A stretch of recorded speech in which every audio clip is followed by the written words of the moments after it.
It's Man Movie. Hello. And God bless. Hello, everybody. I'm working on my intro. I know. I gotta get used to like talking to the camera, talk to the audience. You all are beautiful. Thank you for tuning in. Well, tonight we reviewed a classic film. A classic Halloween film, actually, because it is sort of Halloween. It's November 15th, but November 15th, like so Halloween, it's still the Halloween season, I think. Yeah, it's in the ballpark. Yeah, and since it's Halloween, and to honor the movie, the classic film that we watched tonight, They Live, Lyle is dressed as the famous character played by Rowdy Roddy Piper, whose name in the movie was... What was it? I don't remember. Should I look it up? No, it's fine. Roddy Piper. Roddy Piper is in the movie, and Lyle is sort of tributing him, and I am going as a fan of the movie. Yeah. And, of course, most of you have probably seen They Live, but if you haven't, it's a film about a man who's down on his luck, and he's new in town. He's a stranger from Denver, Colorado. He's out of work. He's an honest guy. He rode in on the rails. He's probably an unusual sight to see, which is a bodybuilding homeless guy. Yeah. Usually, I don't mean this to mock homeless people, but usually they don't have six-pack abs and like huge shoulders. Once in a while wings. you see it, though. Once in a while you see it. A jacked homeless guy. I saw one in Portland, actually. It was kind of surprising. Well, anyway, I guess it's not unheard of. The actor was a WWF wrestler in the 80s, and I think this is the only movie that he was ever in. Definitely the only big movie with a starring role. And it's a John Carpenter movie. It's got elements of horror in it, but it's not technically classified as a horror movie. I would say it's closer to like a sci-fi action, and I think it's meant to be funny, so I'd even say comedy. Rowdy Roddy, he gets hooked up with a guy at the job site, at the construction site he works at. David Keith is his real name. David Keith. Yeah, in the movie his name's Frank. And he did the voice of the cat in Coraline. So these guys become buddies, and he takes Roddy to this shelter that he's been living at, because he's also down on his luck, from Detroit. And he's got a wife and kids. He's got a wife and kids back in Detroit, and I guess the steel mills are shutting down, and he's out of work. So for some reason, he went to Los Angeles to work as a construction worker. Well, it's the nearest place he could find construction. Yeah. It doesn't go too deep into the backstories, because we don't really need to know, Yeah. We don't need to know. We just need to know that Rowdy Roddy is a good man. He's a man down on his luck. He's a stranger from a strange town. He comes into this new place. These are the Western elements. Just trying to earn a dollar. He trying said he to earn still a fair believes in buck. America. Remember that? Him and Frank become friends quickly, and Frank tells him his philosophy is just to mind his own business, keep his head down, and the game is fixed anyway, basically, so why worry about it too much? And Rowdy Roddy, he says, I still believe in America, which I hope some of you out there still do also. I believe in America. I follow the rules. Everybody's got their own hard times these days.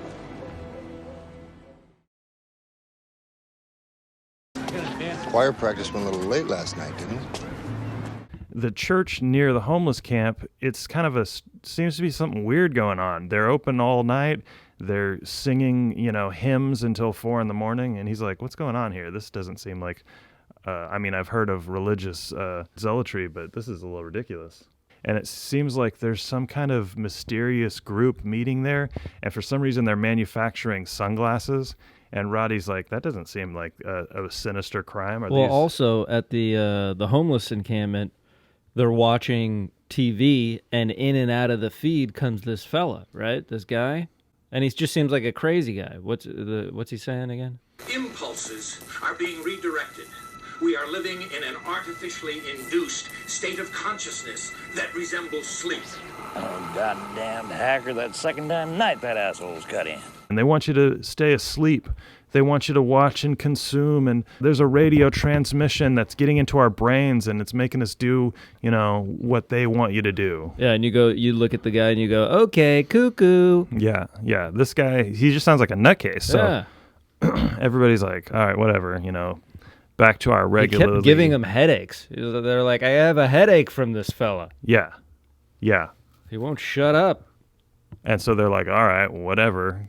Let's watch, another commercial of guys playing basketball and high-fiving, Watching it, you kind of think, what's this saying about the culture that we live in and the TV shows that we like to watch at the homeless shelters that we hang out at?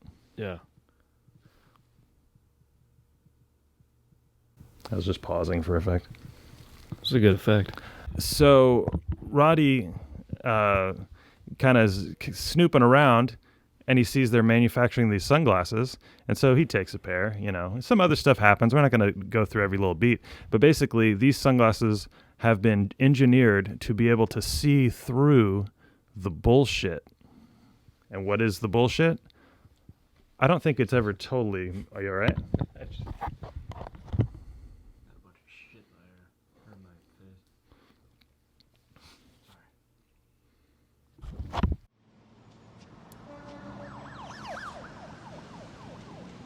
The sunglasses enable him to see through the bullshit.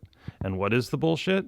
I don't know if we really, really ever find out what the purpose is behind this grand plan, but we do know that there's aliens living among us. They've disguised their faces to look like human faces, and the only way that you can see their true faces is if you put on these magical sunglasses that Roddy finds. And then he's able to see, oh my God, half the people, they're all aliens. Like they're and there's subliminal instructions in all of the advertising, magazines, television. It instructs us to obey, procreate. That's right. Do some other shit. You look at money and it just says, this is your God, which kind of makes me feel like, you know what? We kind of do worship money. You know what I mean? Yeah. Materialism. Yeah. I have come here to chew bubblegum and kick ass. And I'm all out of bubblegum.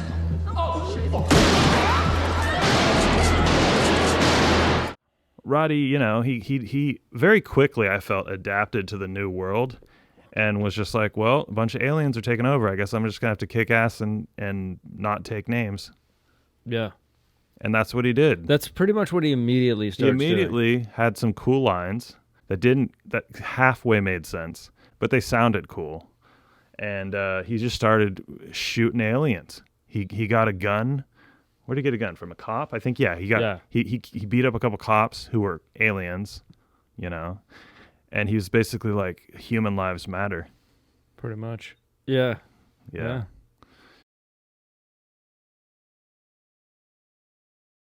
He tries to get Frank to put on the sunglasses. Frank doesn't want to do it because Frank's whole philosophy is, hey man, I toe the line. I stay on that white line. I don't bother nobody. Nobody bothers me. Well, I think Frank probably knew something was up at that homeless shelter. Leave it alone, man. It ain't none of my business. Ain't none of yours. Oh, I forgot. Roddy had a great line where he goes, "You're driving on the white line. That's the center of the road. It's the worst place to drive." So you can't toe the line. You got to pick a side. You can't just go down the middle lane and expect Not unless you to keep your head down and everything will be all right. That's what Frank tried, and it didn't work. Head-on collision. I like, we've commented on this before, where the hero often gets paired up with a hot girl who's single, and she's the only one that can help him.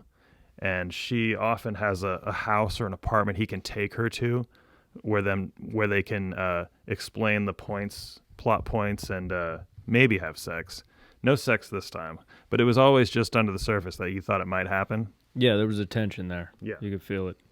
You could tell she was turned on by his kidnapping. Right. Yeah, there was a certain point where he kidnapped this lady because he's running from the cops, and she's got a car, and so he's like, look, just you got to take me back to your place.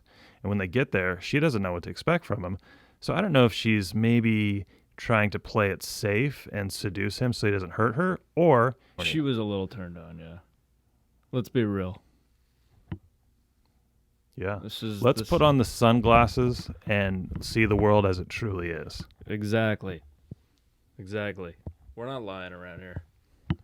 We're cutting the horse shit. And then she threw him out of a window.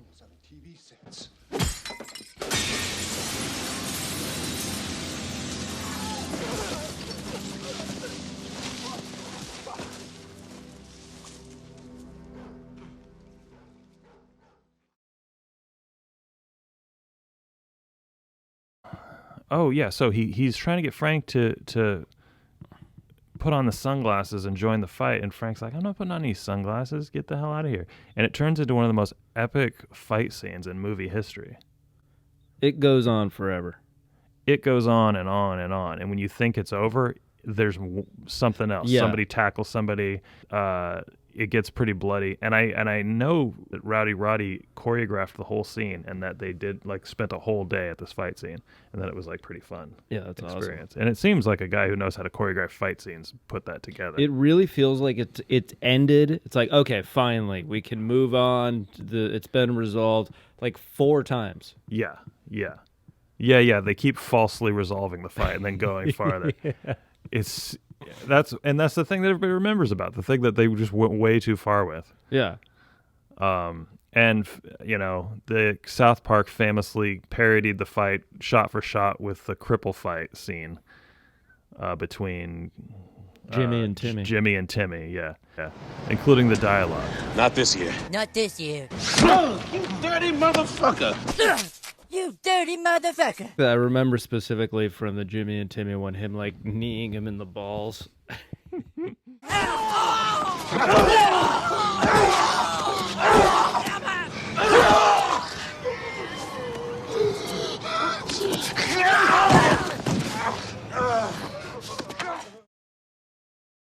After a heroic effort to resist, he gets the sunglasses put on him against his will, and he sees the world as it truly is. Yeah. Which is alien cops, futuristic watches that they can talk into and then disappear. Well, it's the elites of society are the aliens. So it's all these people in business suits, and then you look at the normies, it's a bunch of humans. Everybody doing the shitty jobs. It's all the humans. The elites who run the show are these alien people. That's right. Yeah, and the cops, or a good number of the cops. That's right. So, Roddy and Frank, now they're on the same team. And I feel like these two are a force to be reckoned with. Oh, yeah. Working together, the sum of the parts is greater than the individual. Yeah. Or, Yeah. however that expression is. Than the whole. Yeah.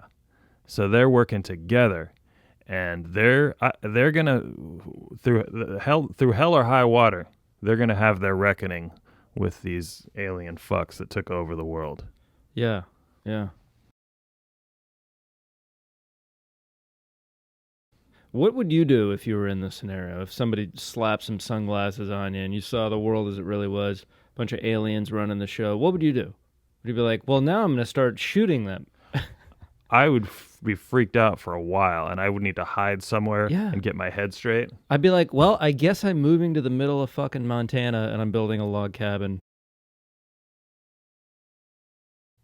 I think it would be fun to be in an underground movement. Yeah. Where you met in a building, you had a fat guy with a beard who just said something weird and then let you in the door. He didn't even ask for a password, that guy. How does he know? I guess they probably briefed him with some photos, but Yeah. he was very theatrical for But a he doorman. knew. He knew they were good guys. I think doormen are supposed to be discreet, right? Yeah, that's true. No, it would be cool until they start shooting at you, and then it would kind of suck. But that's part of the fun, is that you might die for a good cause. There's got to be some danger to make it exciting. Is this a parable for the white man who's out of work. He's angry at the situation in life, and he wants to blame the invaders, who are aliens, undocumented. Illegal aliens. Yes. The Andromeda galaxy is not sending their best and brightest. No. Build a wall. But actually they were. These aliens were better and brighter than us. But, you know, sometimes you don't have to think that deep about movies. Sometimes it really is just a movie about aliens taking over the world. Literal space aliens. Yeah. And you never know. That could actually happen. It could be happening right now. I mean, yeah, it's totally possible. I know that those theories are out there, obviously, that they are amongst us, you know? Yeah.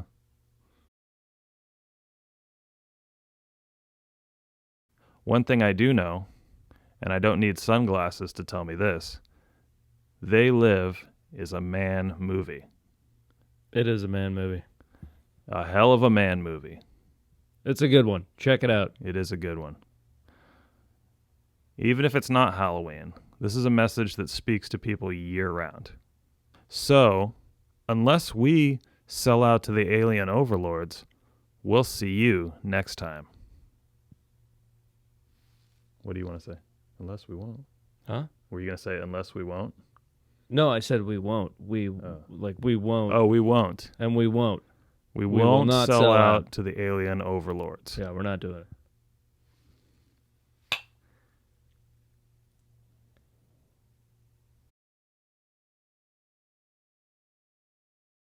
Maybe the outside enemy is not an alien.